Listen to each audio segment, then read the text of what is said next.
Good morning boys and girls. Good morning students. हमारा topic चल रहा था, कौन सा चल रहा था? जल प्रदूषण। ठीक है, ये हमारा टॉपिक चल रहा था जल प्रदूषण। और इस जल प्रदूषण में मैंने आपको क्या क्या बता दिया।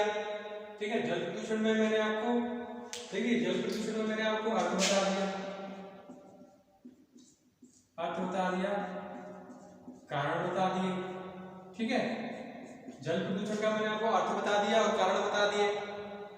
और अब रह गए क्या गए? एक तो आपका प्रभाव और एक रोकने के उपाय। ठीक है, ये दो चीज आपकी रह गई है और ये मैंने दो चीज आपको करा दी। ठीक है, तो आज हम स्टार्ट करेंगे। अर्थ और कारण मैंने करा दिए और आपको बता दूं ये यूनिट कौन सी है? थर्ड है। ठीक है, थर्ड में वायु प्रदूषण मैंने आपको करा दिया, जल प्रदूषण चल रहा है। जल प्रदूषण मैंने अर्थ और कारण बता दिए। आज जो चलेगा प्रभाव और रोकने के उपाय। ठीक है, आज जो चलेगा तो आज का हमारा टॉपिक जल प्रदूषण में जल प्रदूषण के प्रभाव। ठीक है, ठीक है गाइस, जल प्रदूषण के प्रभाव। देखो, जल प्रदूषण के प्रभाव को बताने से पहले मैं थोड़ा सा आपको जानकारी दूंगा कि जल प्रदूषण, तो जल प्रदूषण होता है उसको तीन तरह से नापा जाता है। ठीक है, अब कौन से तीन तरीके हैं वो? तीन तरीके कौन से होंगे वो? तो तीन तरीके हैं देखो, मैं आपको बताऊं। एक होता है डीओ, एक बीओडी, एक होता है सीओडी। ठीक है, DO demand oxygen, BOD biological oxygen demand और सीओडी केमिकल ऑक्सीजन डिमांड। मैं इन तीन के माध्यम से इफेक्ट से प्रभाव से पहले मैं इन तीनों के बारे में आपको बताऊंगा, जो शायद हर कोई नहीं बताता है। इसलिए मैंने आपको कुछ नया देने की कोशिश की है कि प्रदूषण को नापना। प्रदूषण यानी जल प्रदूषण को, ठीक है, को तीन तरह से नापा जाता है। जल प्रदूषण को तीन तरह से, डीओ यानी डिमांड ऑक्सीजन। ठीक है, डिमांड ऑक्सीजन। और बीओडी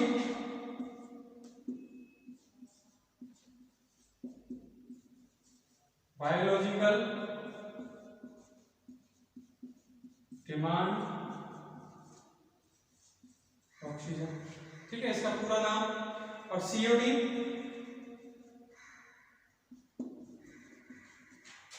केमिकल ऑक्सीजन डिमांड। ठीक है, मतलब डीओ, बीओडी, बीओडी और सीओडी यानी demand oxygen, BOD biological demand oxygen और सीओडी केमिकल ऑक्सीजन डिमांड। तो अब इन तीनों का अर्थ क्या है? तीनों का उपयोग कहाँ किया जाता है? तीनों में अंतर क्या है? तीनों में प्रदूषण कैसे नापा जाता है वो मैं आपको बताऊंगा इन तीनों के माध्यम से। तो मैं अगर आपको एक्सप्लेन करूं तीनों को, तीनों को मैं एक्सप्लेन करके बता दूंगा। इफेक्ट से पहले आपको इसको बताता हूं जिससे आपको इफेक्ट समझ में आ जाएंगे। तो अगर मैं बात करूं डीओ की, डीओ ठीक है, यानी ऑक्सीजन डिमांड की बात करूं, तो स्टूडेंट देखिए ये जल है और जल में जलीय जीव रहते हैं, ठीक है, ये जल है और जल में जलीय जीव रहते हैं। तो क्योंकि इसका नाम डिमांड ऑक्सीजन है, जल में जितनी भी, और उनको जलीय जीवों को श्वसन तो चाहिए, जलीय जीवों को श्वसन चाहिए, ठीक है, जल में जलीय जीव रहते हैं और जलीय जीवों के लिए श्वसन चाहिए। अब जीवों के लिए श्वसन चाहिए यानी ऑक्सीजन चाहिए, ठीक है, ऑक्सीजन की जितनी अधिक डिमांड होगी, जितनी अधिक डिमांड होगी वो जल उतना ही प्रदूषित होगा, ठीक है, क्योंकि डिमांड होगी, ज्यादा होगी तो जीवों को ज्यादा सांस लेने की जरूरत पड़ेगी।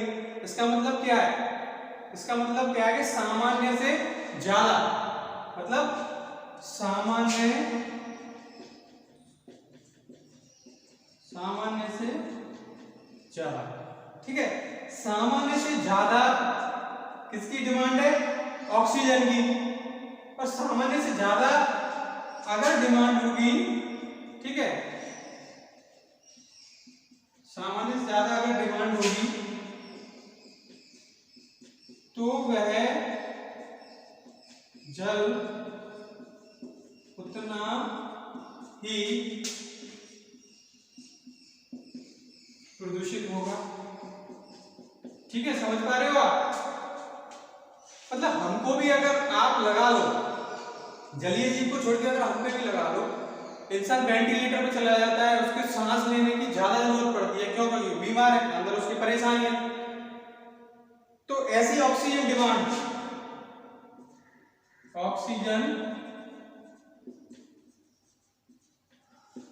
ऑक्सीजन डिमांड, ऐसी ऑक्सीजन डिमांड है, जल में जो जलीय जीव रहते हैं उनको ऑक्सीजन लेने की जरूरत पड़ती है। ऑक्सीजन डिमांड अगर ज्यादा होगी, ऑक्सीजन यानी सामान्य से ऑक्सीजन ओडी, ऑक्सीजन डिमांड सामान्य से ज्यादा अगर डिमांड होगी, सामान्य से ज्यादा अगर डिमांड होगी ऑक्सीजन की, तो वह जल उतना ही प्रदूषित होगा। ज्यादा जलीय जीवों को ज्यादा सांस लेने की जरूरत पड़ेगी, तो उसका कारण क्या होगा, सामान्य से अगर ज्यादा हमें भी अगर सांस लेने की जरूरत पड़ेगी तो जल उतना ही प्रदूषित होगा। तो ये आपका क्या हो गया, डिमांड ऑफ ऑक्सीजन यानी डीओ, डीओ हो गया आपका कि ऑक्सीजन की डिमांड जितनी ज्यादा होगी उतना ही वह जल प्रदूषित होगा, ऑक्सीजन की डिमांड जितनी ज्यादा होगी उतना ही वह जल प्रदूषित होगा, ठीक है गाइस।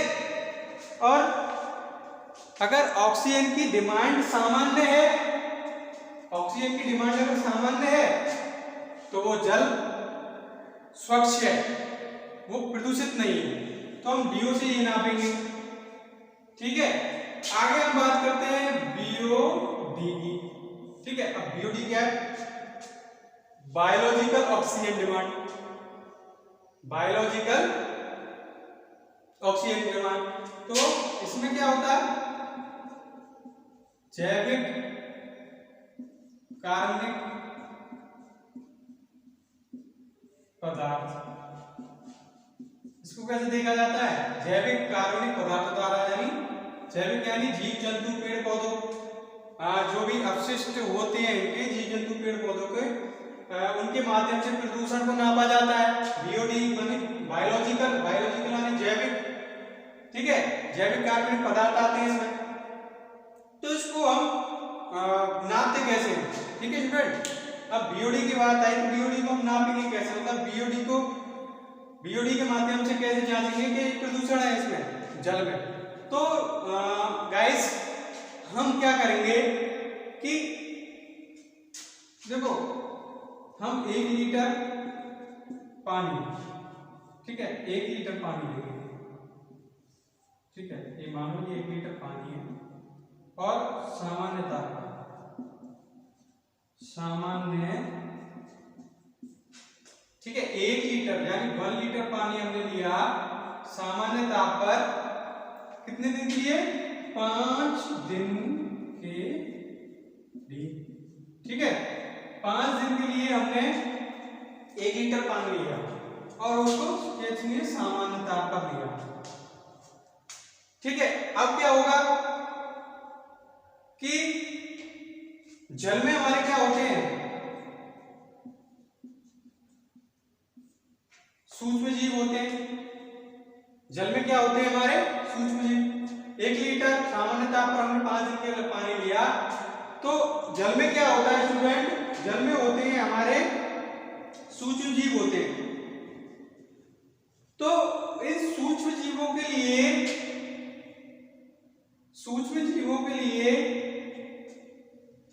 ऑक्सीजन की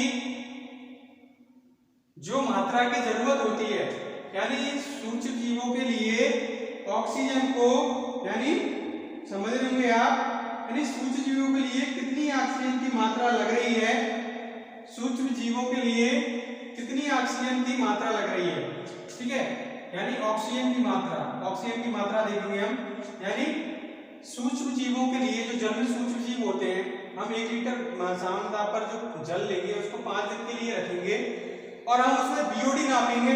बीओडी क्या नापेंगे? बायोलॉजिकल ऑक्सीजन डिमांड को हम नापेंगे।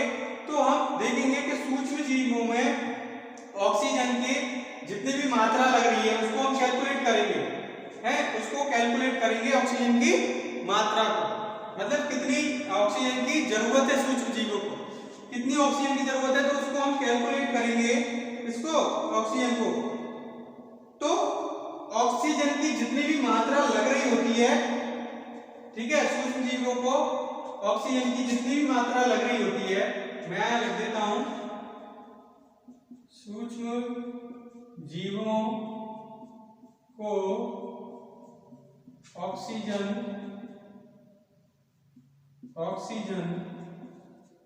की जितनी मात्रा, ठीक है, जितनी मात्रा की जरूरत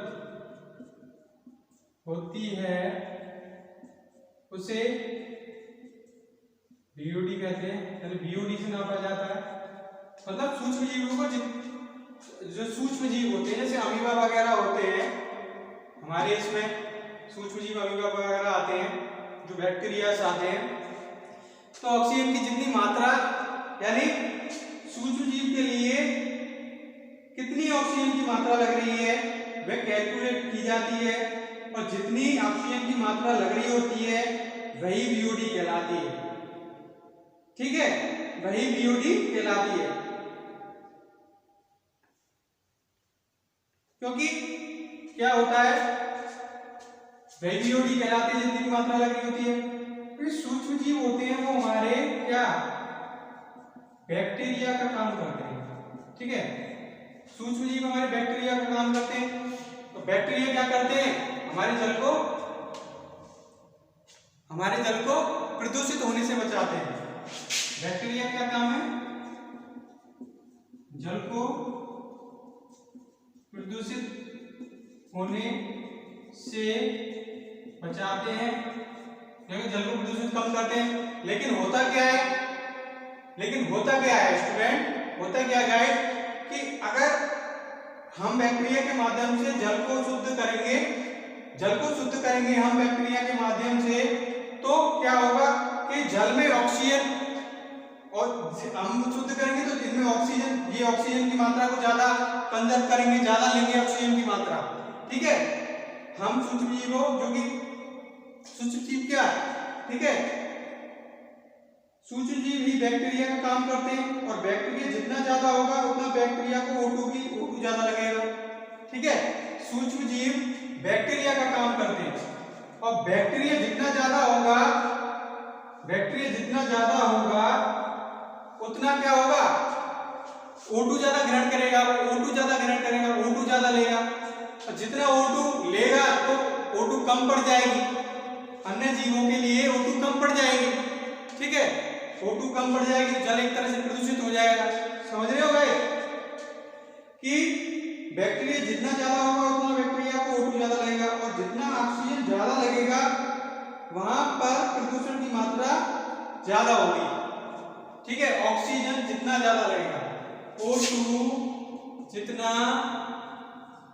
ज्यादा लगेगा वहां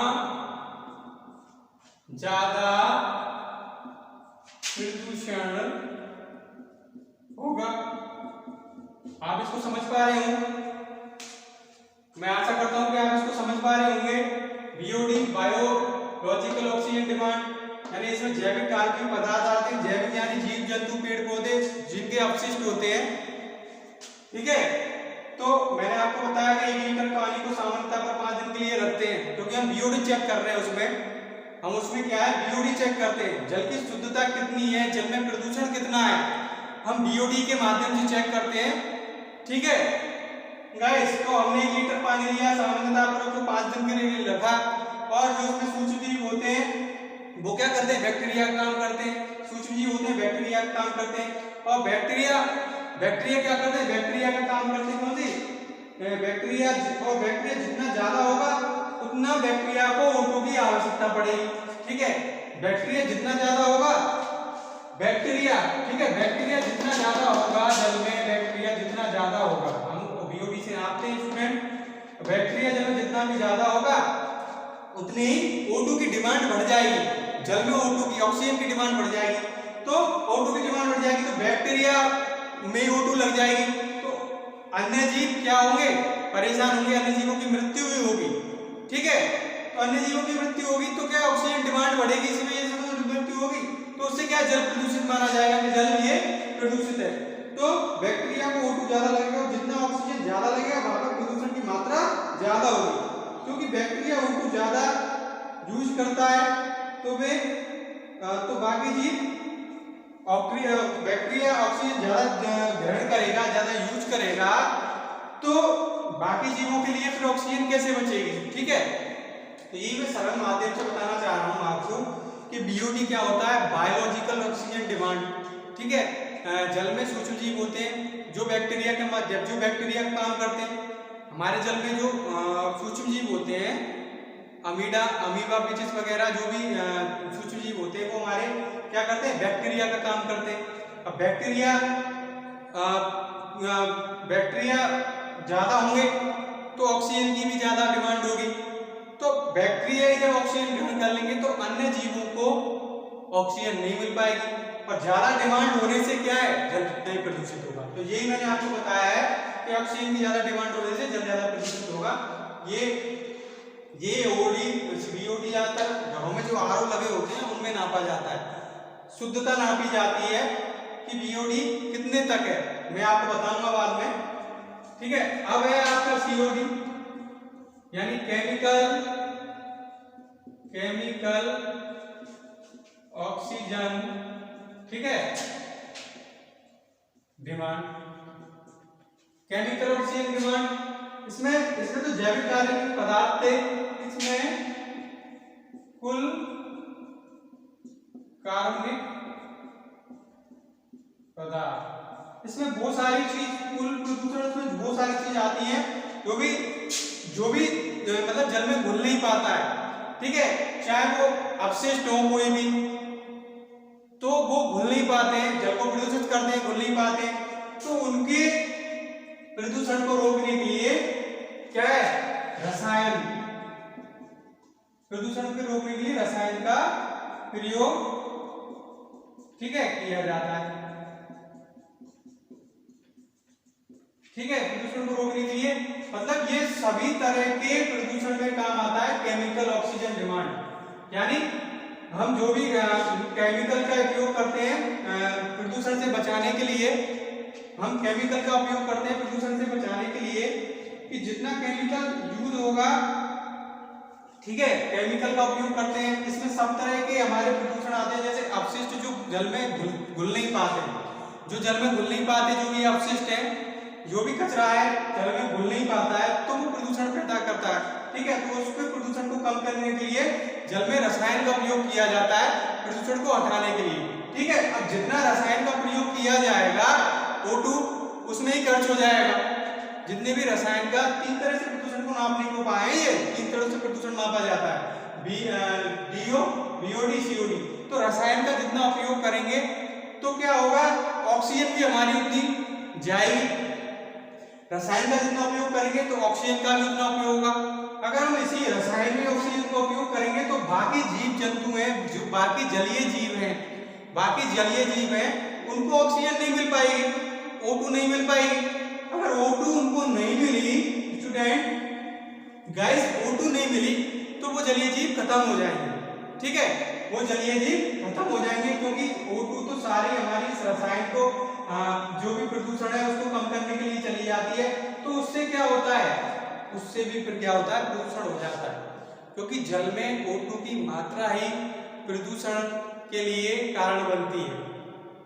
ठीक है गाइस, आप तो एक ही बात समझ लीजिए कि जल में O2 की मात्रा अगर सही है, सामान्य है, जलीय जीव श्वसन सही ढंग से ले पा रहे हैं तो वो जल शुद्ध है। अगर नहीं ले पा रहे हैं, जलीय जीव मर रहे हैं तो वो जल अशुद्ध है। ठीक है, अम्लीय वर्षा के कारण भी ऐसा होता है, अम्लीय वर्षा के कारण भी जल अशुद्ध होता है, जलीय जीव मर जाते हैं।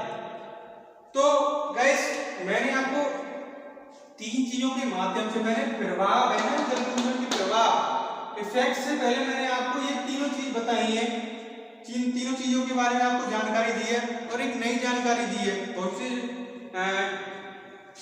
बहुत से गाइस होते हैं, स्टूडेंट होते हैं कि आपने क्या नया बताया, तो मेरा रोजाना का यही होता है कि मैं कुछ नया बताऊं, कुछ नया करूं। ठीक है गाइस, मैं कुछ नया बताने के लिए कोशिश करता हूं हमेशा। और ये एक तरह से आपका ज्योग्राफी का भी टॉपिक है, ये एक तरह से आपका साइंस का भी टॉपिक है।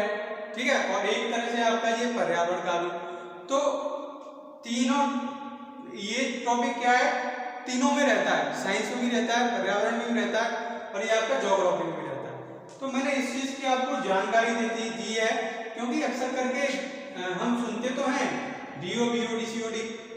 कभी आपने आपके घर RO लग रहा हो तो RO साफ करने वाला, RO की सफाई करने वाला कोई मिस्त्री जब आता है तो वो उसमें नापता है जल को कि मतलब शुद्ध कितने तक है। ठीक है, शुद्ध कितने तक है। तो मैं आपको बताऊं कि BOD कितने का होता है, 10 मिलीग्राम प्रति लीटर। अगर ये सामान्य है गाइस, ठीक है, ये सामान्य है, यानी 10 मिलीग्राम प्रति लीटर तक अगर BOD है, 10 मिलीग्राम लीटर प्रति लीटर तक अगर BOD की मात्रा है तो वो जल शुद्ध है।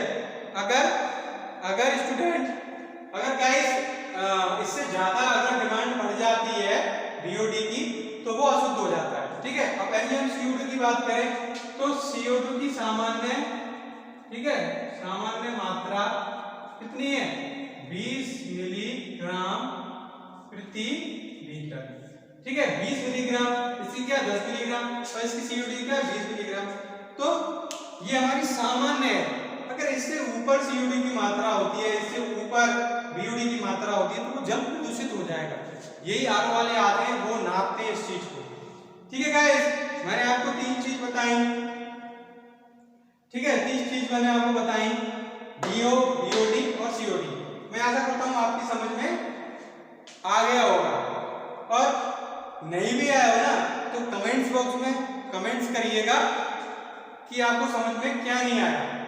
ठीक है, आगे बढ़ते हैं। आगे हम बात करते हैं इफेक्ट की। इफेक्ट से पहले मैंने आपको थोड़ा सा इनके बारे में जानकारी दे दी, तो अब मैं इफेक्ट की बात करूंगा। अब देखो, इफेक्ट आपके लिए बड़ा सरल हो जाएगा, इफेक्ट आपके लिए थोड़ा सा सरल हो जाएगा इसके माध्यम से। इफेक्ट आपके लिए थोड़ा सा सरल हो जाएगा। अब इफेक्ट मैं बताता हूं आपको, इफेक्ट क्या होंगे। ठीक है, प्रभाव की बात करें, प्रभाव प्रभाव क्या होंगे? देखो, पहला है जलीय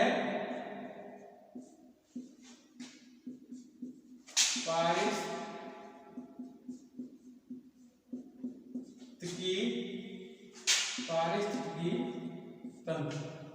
ठीक है, अब जलीय पारिस्थितिकी तंत्र क्या है?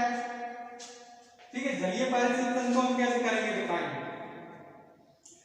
देखो, जलीय पारिस्थितिकी तंत्र पर प्रभाव कैसे पड़ता है? जलीय पारिस्थितिकी तंत्र पर प्रभाव, ये प्रभाव कैसे पड़ता है? तो हम इसमें देखते हैं। ठीक है, जलीय पारिस्थितिकी तंत्र पर प्रभाव कैसे कि हम कैसे नापेंगे कि प्रदूषण की मात्रा ज्यादा है। हमने अभी आपको डीओ बताया था। ठीक है, डीओ बताया था। जलीय पारिस्थितिकी तंत्र पर प्रभाव कैसे पड़ता है, प्रदूषण कैसे मतलब मापा जाता है। तो देखो, डीओ मैंने आपको बताया था, यानी ऑक्सीजन डिमांड। ठीक है, अगर डिमांड ज्यादा होगी ऑक्सीजन की तो मैंने आपको बताया कि जल प्रदूषित होगा। जल प्रदूषित होगा जब तो डिमांड ज्यादा होगी। और अगर डिमांड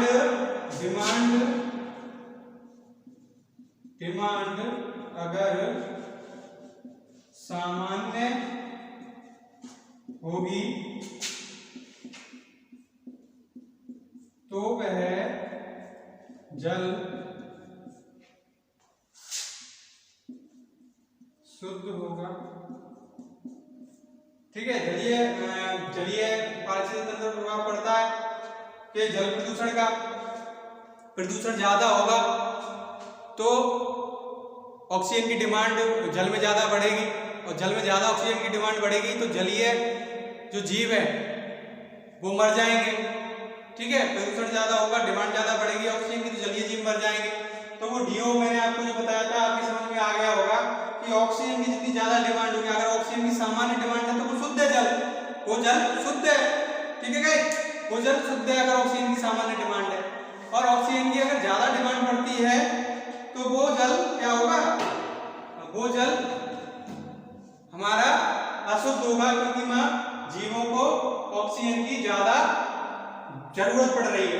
तो हम इसको क्या डीओ के माध्यम से मैंने आपको बताया कि जलीय प्रदूषण जलीय पारिस्थितिकी तंत्र पर प्रभाव पड़ता है कि जलीय जीव हमारे जलीय जीवों पर जलीय पारिस्थितिकी यानी जल में जो जीव रहते हैं उन पर क्या प्रभाव पड़ता है कि डीओ के माध्यम से ऑक्सीजन डिमांड ऑफ ऑक्सीजन, जितनी ज्यादा डिमांड होगी तो जल उतना ही प्रदूषण होगा और वहां पर जलीय जीव खत्म हो जाएंगे, मर जाएंगे। ठीक है, ये गाइड मैंने आपको बताया।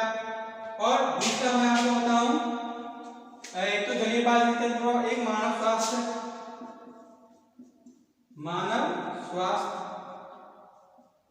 मैं ऊपर बताऊं आपको थोड़ा सा।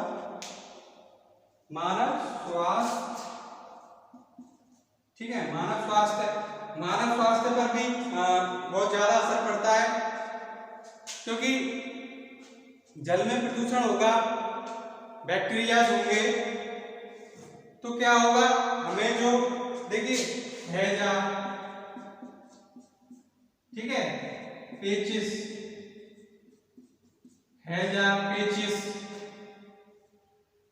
ठीक है, अतिसार, ठीक है, पीलिया यानी हेपेटाइटिस कह लो,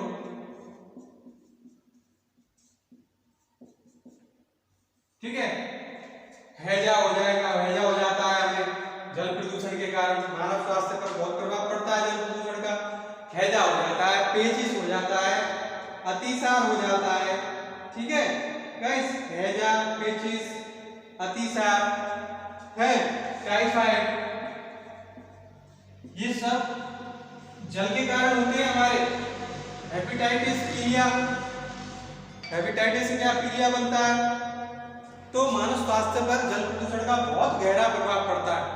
यानी हमें हैजा भी किसके कारण होता है?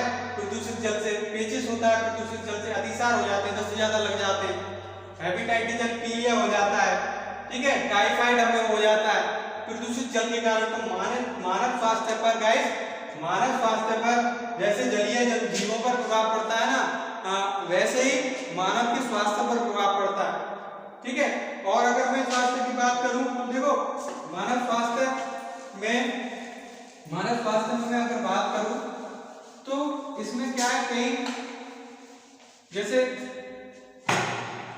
अगर जल में नाइट्रेट की मात्रा, ठीक है, ज्यादा हो जाए, ठीक है गाइस, तो एक बच्चों में रोग हो जाता है ब्लू बेबी सिंड्रोम,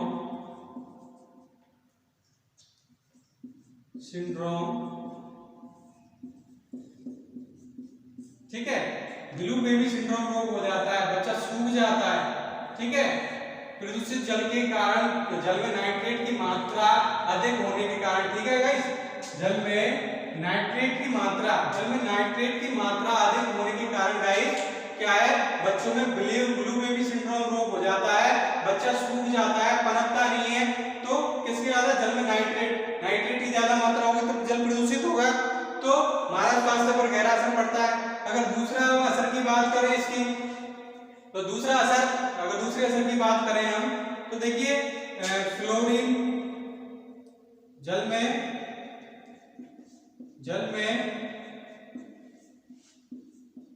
फ्लोरीन की अधिक मात्रा से फ्लोरोसिस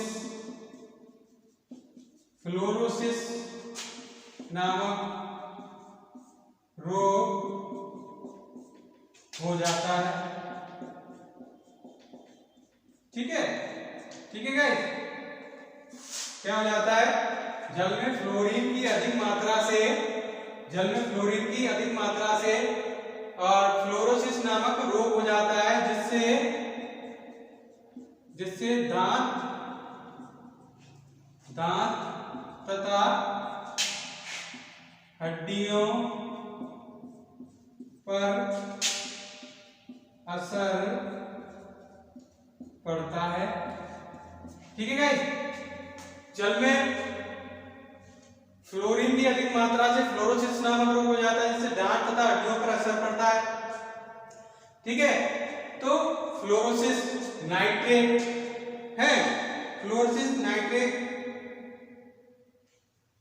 और एक है हमारा जल में आर्सेनिक की मात्रा, ठीक है, जल में आर्सेनिक की मात्रा ज्यादा हो जाने पर, ठीक है, जल में आर्सेनिक की मात्रा ज्यादा हो जाने पर, ठीक है, एक रोग हो जाता है ब्लैक फुट रोग हो जाता है,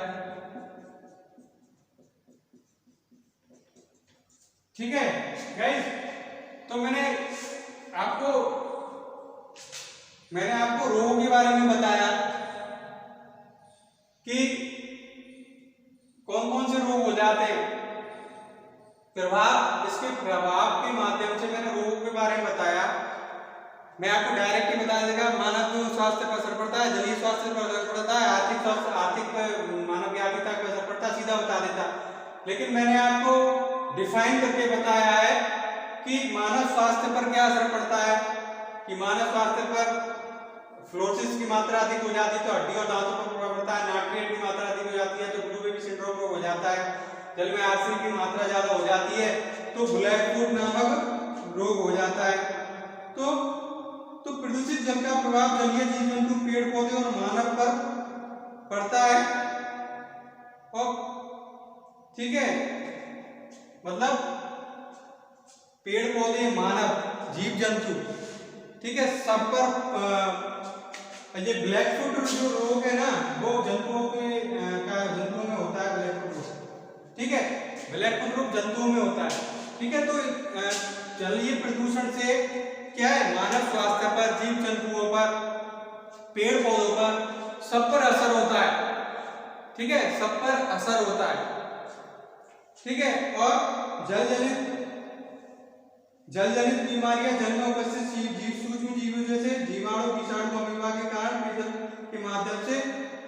ठीक है, अब ये होती कैसी है, मैंने आपको बताया कि जल में जीवाणु, विषाणु,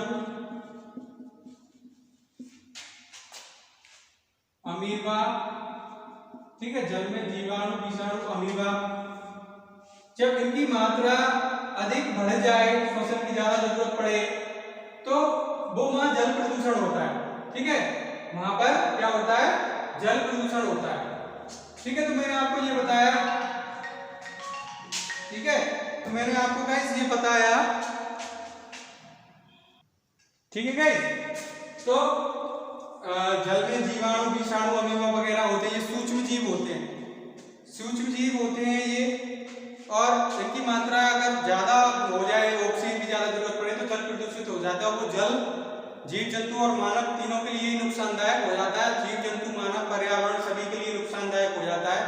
प्रदूषित जल के कारण जो सिंचाई की जाती है, वो खेत भी, मतलब जो फसल आती है वो भी हमारी प्रदूषित आएगी, तो हमारे स्वास्थ्य पर भी असर पड़ेगा। और जल में प्रदूषण होने का, नाइट्रेट की मात्रा हो जाने का, बेबी सिंड्रोम रोग, क्लोरीन की मात्रा हो जाने का, क्लोरोसिस रोग, आर्सेनिक की मात्रा हो जाने का, तो जंतुओं में ब्लैक फुट रोग हो जाता है। तो ये मैं आपको क्या बता रहा हूँ, प्रभाव बता रहा हूँ। मैंने जलीय परिस्थिति तंत्र के बारे में बताया कि ऑक्सीजन की डिमांड बढ़ जाती है तो जीव जंतु मर जाते हैं। एक मैंने बताया मानव स्वास्थ्य पर असर पड़ता है। अगर मैं आगे बात करूं तो आर्थिक प्रभाव, क्योंकि आर्थिक प्रभाव कोई नहीं बताया, आर्थिक प्रभाव पर भी असर पड़ता है। आर्थिक भी प्रभाव होता है कि अगर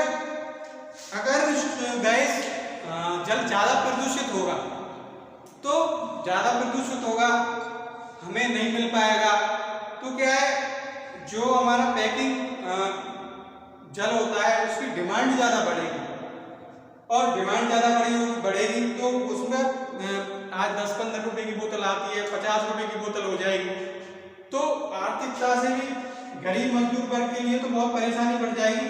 तो आर्थिक प्रभाव भी इससे पड़ता है, आर्थिक नुकसान भी होता है। ठीक है, डिमांड ज्यादा बढ़ेगी, जल की डिमांड ज्यादा बढ़ेगी, पैकिंग का जल आएगा, उतना ही महंगा आएगा, आज 15 की बोतल कल 50 की आएगी, तो नुकसान होगा, आर्थिक रूप से नुकसान होगा। ठीक है, तो ये अब जल प्रदूषण के प्रभाव थे।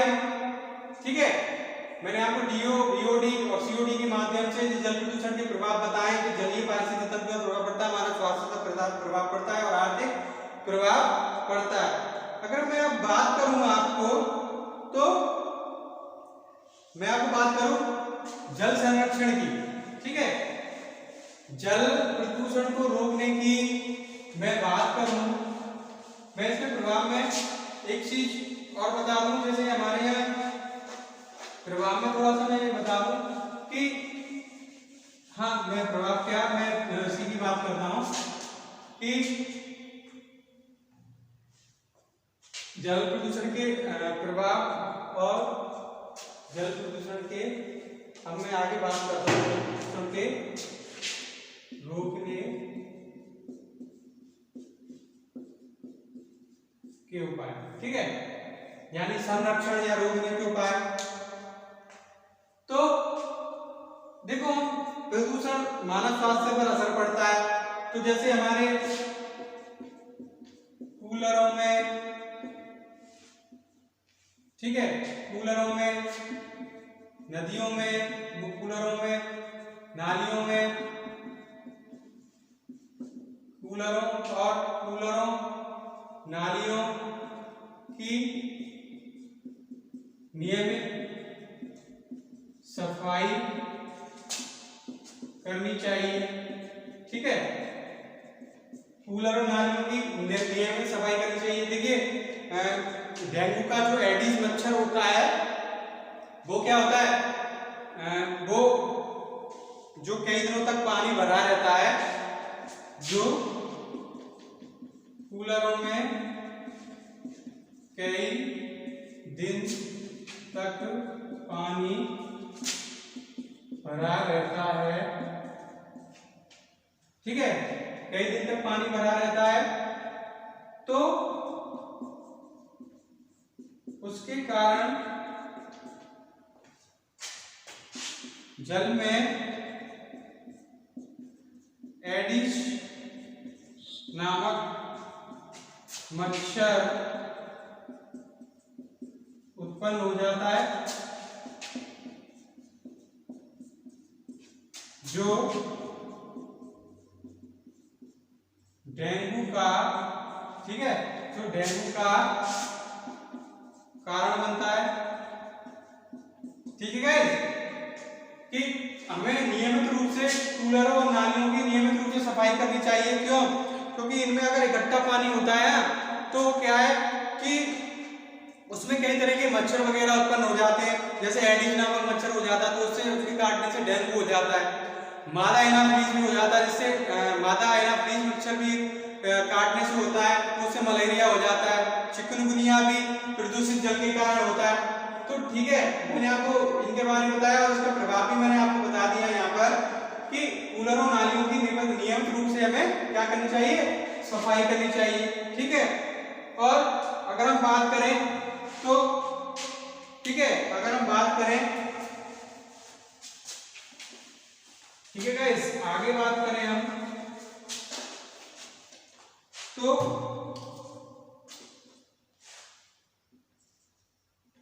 घरेलू पानी को सीधा नाली में नहीं छोड़ना चाहिए। ठीक है, घर में महिलाएं क्या करती हैं, कपड़े वगैरह धोती हैं, बर्तन वगैरह साफ करते हैं हम लोग। ठीक है, तो क्या है, वो सीधा पानी नाली में चला जाता है, नाली से नदियों तालाबों में चला जाता है और जल प्रदूषित हो जाता है। तो ऐसी व्यवस्था होनी चाहिए कि वो एक गड्ढा बना लिया जाए घर के बाद, और वो जो गंदा पानी है ना उस गड्ढे में समाहित हो। ठीक है, वो नदियों नालों में ना जाए, नालों के माध्यम से नदी तालाब में जाता है, तो हमें उस पर भी रोक लगानी चाहिए। ठीक है, घरेलू घर में जो गंदा पानी होता है वो गड्ढों के माध्यम से हम उसको संरक्षण कर सकते हैं, हम प्रदूषण से बच सकते हैं। और एक जो होता है नदियों तथा तालाबों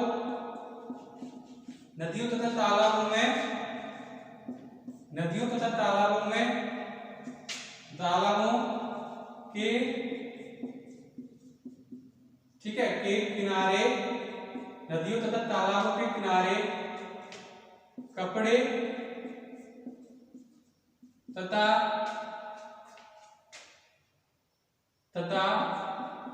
जानवरों को नहीं, ठीक है, नहीं नहलाना चाहिए। देखिए, ज्यादातर गांव में होता है, गांव में क्या, पूरे भारतवर्ष में गांव में देखा जाता है कि नदियों तथा तालाबों के किनारों पर कपड़े धोए जाते हैं और जानवरों को नहलाया भी जाता है। ठीक है गाइस, तो उससे भी जल प्रदूषित होता है, तो हमें ऐसा नहीं करना चाहिए, हमें संरक्षण करना चाहिए, हमें जल को प्रदूषित होने से बचाना चाहिए।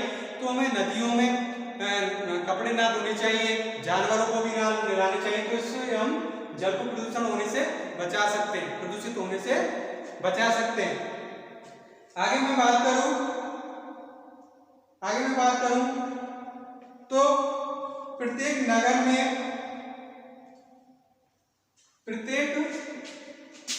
ठीक है, प्रत्येक नगर में जलीय बाधित शोध यंत्र लगने चाहिए। ठीक है, इससे क्या होगा, क्योंकि नगर पालिका से जो भी पानी जो निकल के नदी तालाबों में जाता है ना, तो वो शोध यंत्र के माध्यम से क्या है, उनकी जो गंदगी है वो एक जगह निकाल ली जाएगी। तो और जल जो आगे जो पानी जल प्रदूषित जल जाएगा ना, तो वो मई की मई रुक जाएगा प्रदूषित जल। तो जलीय बाधित शोध यंत्र लगाने चाहिए, इससे भी हम प्रदूषित जल को प्रदूषित होने से रोक सकते हैं। जल को प्रदूषित होने से हम रोक सकते हैं। इसके कारण नगरों में नगर पालिकाओं द्वारा प्रत्येक नगर में ये शोध यंत्र लगाए जाएं हैं, ठीक है गाइस। और उद्योग क्षेत्र की बात करूं मैं, उद्योग क्षेत्र की, तो उद्योग क्षेत्र में भी उद्योग क्षेत्रों के माध्यम से भी जल प्रदूषित बहुत होता है। तो उसमें भी जैसे एक फैक्ट्री से जल निकलता है, तो वहां भी एक शोध यंत्र लगने चाहिए, जिसके कारण क्या होगा कि जो प्रदूषित वो होगा जल वो उधर ही रह जाएगा, और जो सही जल है वो ही उसमें नदी नालों में जाएगा, नदी तालाबों में जाएगा। तो उद्योग क्षेत्र में भी हमें इस चीज का ध्यान रखना चाहिए। नगर पालिकाओं को भी जलीय बाधित शोध यंत्र लगाने चाहिए। नदी तालाबों में किनारे पर कपड़े और जानवरों को नहीं लगाना चाहिए, और घरेलू पानी में नाली में नहीं छोड़ना चाहिए। सीधा घरेलू पानी को सीधा, ठीक है गाइस, सीधा नाली में नहीं छोड़ना चाहिए, ठीक है। और आगे हम बात करें जैसे कीटनाशक दवाइयों का खेतों में, ठीक है, खेतों में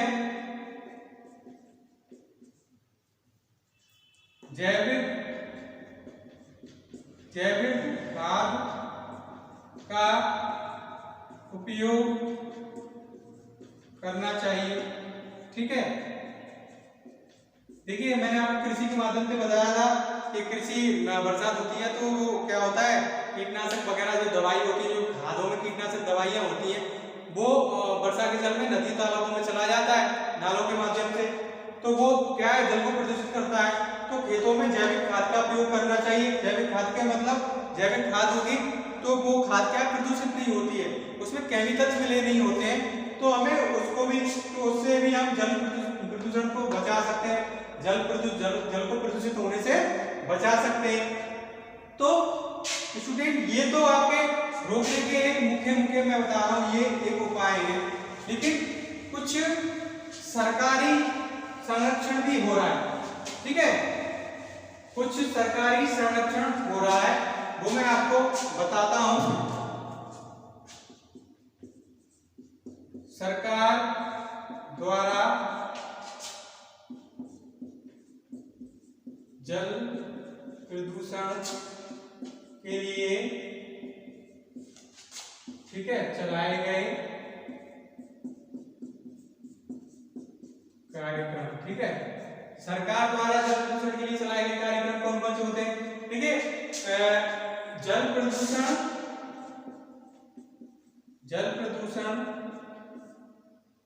नियंत्रण अधिनियम कब आया था, मैं आपको बता चुका हूं, अधिनियम 1974 में आया था, ठीक है। जल प्रदूषण नियंत्रण अधिनियम, इसके माध्यम से सरकार भी जल प्रदूषण को रोकथाम करती है, जल प्रदूषण का मतलब जल का संरक्षण करती है, जल में प्रदूषण होने से रोकती है। किसके माध्यम से, जल प्रदूषण नियंत्रण अधिनियम 1974 के माध्यम से सरकार जल प्रदूषण को होने से रोकती है। तो एक कार्यक्रम आया था नमामि गंगे, आप इसको नोट कर लेना, नमामि गंगे को, क्योंकि अक्सर एग्जाम में ये आ जाता है। ये स्टार्ट हुआ था हमारा जून 2014 में, ठीक है, ये कब स्टार्ट हुआ था, नमामि गंगे जून 2014 में स्टार्ट हुआ था। जल प्रदूषण नियंत्रण अधिनियम 1974 के द्वारा नमामि गंगे कार्यक्रम हमारे भारत में नमामि गंगे जून 2014 में स्टार्ट हुआ था, ठीक है। और एक हुआ था गंगा एक्शन प्लान, ठीक है, गंगा एक्शन प्लान। तो ये गाइस ये हुआ था 1985 में, ठीक है, राजीव गांधी के समय, ठीक है, राजीव गांधी जी के समय, राजीव गांधी जी के समय ये सरकारी कार्यक्रम है, सरकार द्वारा चलाए गए हैं ये। तो गंगा एक्शन प्लान 1950 में हुआ था, 85 में राजीव गांधी के समय गंगा को साफ करने का, गंगा की सफाई करने का कार्यक्रम। ठीक है गाइस, तो नमामि गंगे स्टार्ट हुआ था जून 2014 में। ठीक है, जल प्रदूषण नियंत्रण अधिनियम 1974 में बना। ये आप ये मैं लिखा रहा हूं, उनको नोट कर लेना, ये ऑब्जेक्टिव में पूछे जाते हैं, इसमें पर्यावरण में आपके रीट एग्जाम में आ सकता है ये क्वेश्चन। तो जल प्रदूषण नियंत्रण अधिनियम 1974 में लागू हुआ, नमामि गंगे कार्यक्रम जून 2014 में लागू हुआ, और गंगा एक्शन प्लान 1985 में राजीव गांधी द्वारा लागू हुआ। और इसको चेंज करके, ठीक है, इसको चेंज करके एक दूसरा कार्यक्रम चलाया गया राष्ट्रीय, ठीक है, राष्ट्रीय नदी संरक्षण। ये 1995 में इसी का ही ये सुधारा रूप है, गंगा एक्शन प्लान का ही सुधारा रूप है राष्ट्रीय नदी संरक्षण 1995। ये इसका ही सुधारा रूप है, तो इसको चेंज कर दिया गया था किसमें, राष्ट्रीय नदी संरक्षण में। तो ये 95 में चला गया।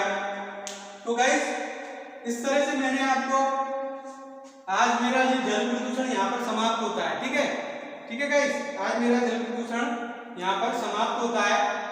और मैंने आपको जल प्रदूषण का अर्थ, कारण, प्रभाव और उपाय, ये मैंने आपको सारे बताए, यानी अर्थ, ठीक है, अर्थ, कारण, ठीक है, प्रभाव और उपाय, ये मैंने चारों बताए।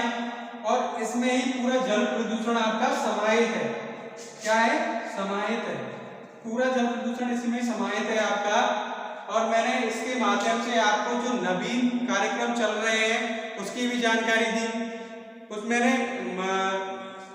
मानव पर जो प्रभाव पड़ता है, कौन कौन से रोग होते हैं, इसकी भी जानकारी दी। तो मैंने आपको लेटेस्ट जानकारी देने की कोशिश की है, जो आपको कई जगह किताबों में भी नहीं मिलेगी। ठीक है गाइस, कई जगह किताबों में नहीं मिलेगी, मैंने एक ही जगह आपको जानकारी दी है। तो मैंने आपको ये चारों चीज के माध्यम से बताई, और जो मैंने आपको नोट डाउन, जो ऑब्जेक्टिव में आता है उसको आप नोट डाउन कर लीजिएगा। ठीक है गाइस, आज के लिए बस इतना ही। अगले दिन मिलते हैं अगली क्लास में, जब तक के लिए थैंक यू, धन्यवाद।